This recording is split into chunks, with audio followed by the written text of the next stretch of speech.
പണ്ടേ ഒരുത്തൻ പ്രാർത്ഥിക്കുക, എൻ്റെ ദൈവമേ എനിക്ക് മടുത്ത്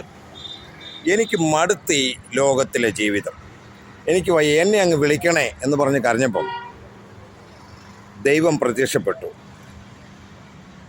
പ്രത്യക്ഷപ്പെട്ട് അവനോട് പറഞ്ഞ്, എടാ ആദ്യം പോയി നിൻ്റെ അമ്മയുടെ ആ പ്രാർത്ഥനയും കരച്ചിലും അങ്ങ്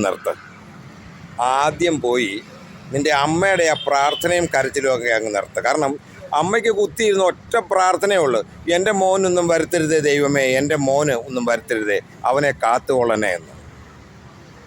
പ്രിയപ്പെട്ടവരെ, പലതും നമ്മൾ ഇന്ന് അപകടത്തിൽ നിന്നൊക്കെ രക്ഷപ്പെട്ട്, ആക്സിഡൻറ്റുകളൊക്കെ രക്ഷപ്പെട്ടൊക്കെ ഇന്ന് കഴിയുന്നതിൻ്റെ പ്രധാന കാരണം ഇടവിൽ നിന്ന് പ്രാർത്ഥിക്കുന്ന ഒരമ്മ നമുക്കുണ്ടെന്നുള്ളതാണ്. ലോകത്തിൽ ആര് പ്രാർത്ഥിച്ചില്ലെങ്കിലും ഉറപ്പാ നമ്മുടെ അമ്മ നമുക്ക് വേണ്ടി പ്രാർത്ഥിച്ചിരിക്കും.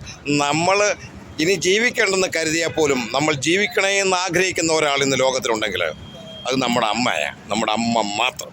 ഞാൻ മുല്ലത്തറം ഡാലി മുക്കാഞ്ഞിരം അഥവാ സോമൻ ഭോപ്പാൽപുര.